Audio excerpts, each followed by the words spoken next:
रामकृष्ण हरी. तुकाराम महाराज गाथा अभंग आणि भावार्थ. अभंग 72. एकादशी व्रत सोमवार न करीती, कोण त्यांची गती होईल नेनी. काय करू बहु वाटे तळमळ, आंधळी सकळ बहिर्मुख. हरिहरा नाही बोटभर वाती, कोण त्यांची गती होईल नेनो. तुका म्हणे नाही नारायणी प्रीती, कोण त्यांची गती होईल नेनो.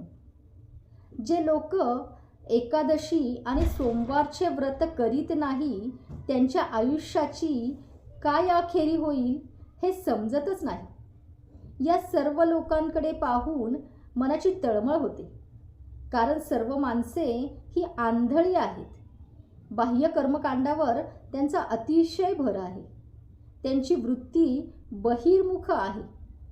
विष्णू आणि शंकर यांना बोटभर वातीनेही जे ओवाळत नाहीत, आपले प्रेम व्यक्त करीत नाहीत, त्यांची गत काय होणार कुणास ठाऊक. ईश्वरावर ज्याचे प्रेम नाही, त्याचे आयुष्य सुखाचे कसे होणार. आणि याबद्दलची चिंता तुकाराम महाराजांना वाटते. पांडुरंग पांडुरंग.